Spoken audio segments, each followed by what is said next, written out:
Hello friends, आज हम बात करेंगे लीवर फंक्शन टेस्ट के बारे में। लीवर फंक्शन टेस्ट करते हैं हम, उसमें जो टेस्ट इंक्लूड होते हैं वो हैं सीरम बिलिरुबिन, टोटल बिलिरुबिन और डायरेक्ट बिलिरुबिन। टोटल बिलिरुबिन में से डायरेक्ट बिलिरुबिन माइनस करते हैं तो इनडायरेक्ट बिलिरुबिन आता है। और इसमें जो हम एंजाइम करते हैं वो है AST, ALT और अल्कलाइन फॉस्फेट। तो AST, ALT, SGOT, SGPT कहते हैं इनको। एक और एंजाइम है जो अल्कोहलिक लीवर डिजीज़ के लिए करते हैं, GGT यानी गामा ग्लूटामाइज ट्रांसफरेज।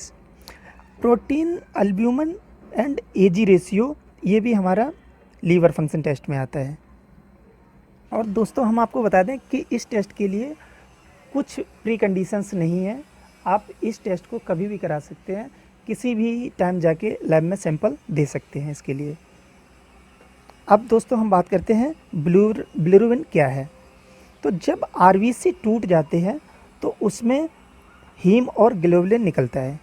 जो ग्लोबुलिन होता है वो टूटकर अमीनो एसिड बन जाता है और हीम जो होता है वो बिलिरुबिन में कन्वर्ट हो जाता है, और इसे हम अनकंजुगेटेड और इनडायरेक्ट बिलिरुबिन कहते हैं।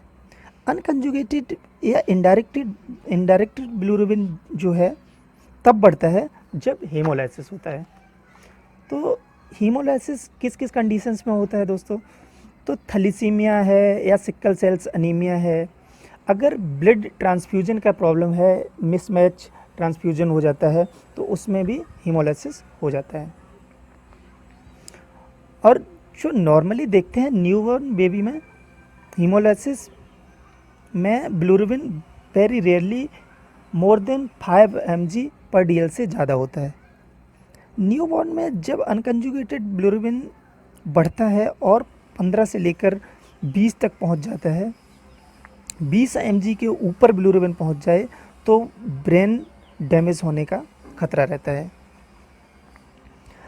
और जब अदर कंडीशंस में जब बिलिरुबिन बढ़ता है, दैट्स कंजुगेटेड बिलिरुबिन। कंजुगेटेड या डायरेक्ट बिलिरुबिन के बढ़ने के दो कारण हो सकते हैं। या तो हेपेटिक जॉन्डिस, वायरल के कारण लीवर का डैमेज हो जाना, दैट्स कॉल्ड हेपेटिक जॉन्डिस।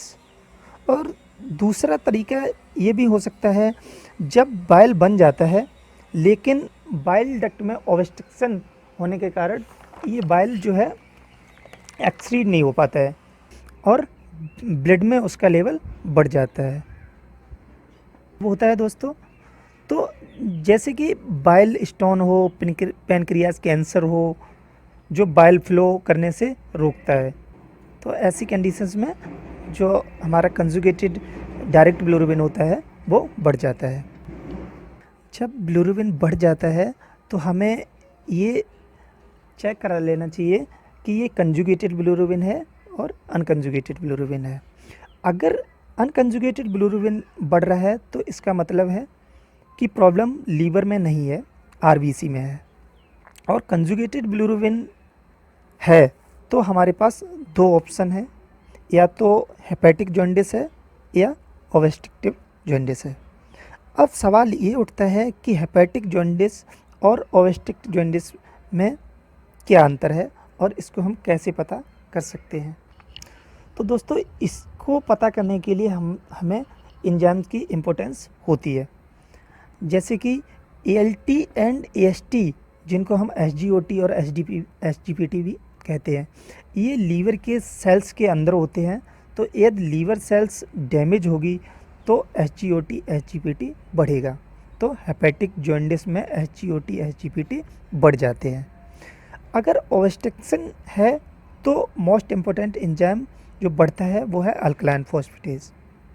तो ये क्लियर हो गया कि अल्कलाइन फॉस्फेटेज बढ़ने से हमें ये सूचना मिल जाती है कि ऑब्स्ट्रक्टिव जॉन्डिस है। और गामा ग्लूटामाइज ट्रांसफरेज एक ऐसा एंजाइम है जो अगर अल्कोहलिक के कारण लीवर डैमेज हुआ है तो ये बढ़ जाता है। नेक्स्ट है हमारा प्रोटीन एंड अल्ब्यूमिन। तो फ्रेंड्स, यहाँ पर मुझे एक बात क्लियर करनी है आपको कि एक्यूट और क्रॉनिक लीवर डिजीज़ क्या है।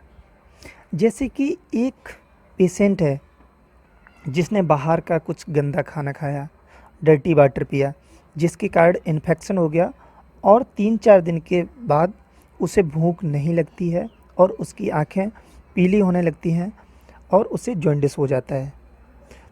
तो मतलब वायरस बाहर से एंटर किया और उसके लीवर में चला गया, लीवर को डैमेज किया, इमीडिएटली उसे जॉन्डिस दिखा।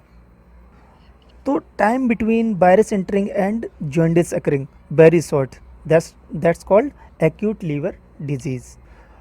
Normally hepatitis B and hepatitis C में देखा जाता है कि कई बार वायरस अंदर एंटर करने के बाद धीरे धीरे लीवर को डिस्ट्रॉय करता है। शुरू में जितना लीवर डिस्ट्रॉय हो जाता है उतनी न्यू सेल्स बन जाती हैं, तो सामने जॉन्डिस दिखता नहीं है। लेकिन 10, 15, 20 साल के बाद जब वायरस ज़्यादा ताकतवर हो जाता है और हमारे लीवर की ताकत कम हो जाती है, जब जाके धीरे धीरे से जॉन्डिस दिखना शुरू होता है। वायरस तो 10 साल 15 साल पहले ही हमारी बॉडी में एंटर हो चुका था और 10 साल से फाइट हो रही है और अब ये लड़ाई लीवर हार रहा है, जिसके कारण जॉन्डिस बन रहा है। पेशेंट को इसके बारे में कुछ मालूम नहीं होता है। पेशेंट आकर हमें बोलेगा कि मुझे 4-5 दिन से भूख नहीं लग रही, आँखें पीली हो रही हैं, बट ये लीवर सीरियसली डैमेज है। This is called chronic liver disease. तो मतलब लगातार लंबे अरसे से लीवर डैमेज हो रहा है, तो हम acute and chronic liver disease का पता लगाने के लिए प्रोटीन एंड अल्ब्यूमिन टेस्ट कराते हैं। अगर सीरम अल्ब्यूमिन 3.2 mg पर DL से कम आता है तो इसका मतलब है क्रॉनिक लीवर डिजीज़ और ये सीरियस कंडीशन है और इसका इलाज बहुत जल्द कराना चाहिए। और अगर serum albumin more than 3.2 mg पर DL से, तो इसका मतलब है कि एक्यूट लीवर डिजीज़ है, जो कि इतना ज़्यादा सीरियस केस नहीं है। पेशेंट मेडिसिन लेगा, थोड़ा रेस्ट करेगा तो ठीक हो जाएगा। और इसमें हम एजी रेशियो टेस्ट भी कराते हैं। अगर एजी रेशियो 1 के ऊपर है तो हम उसे ये बोलेंगे कि पेशेंट को क्रॉनिक डिजीज़ है, और 1 से कम है तो एक्यूट डिजीज़ है। तो फ्रेंड्स, आज के लिए इतना ही। Thank you for listening. Have a nice day.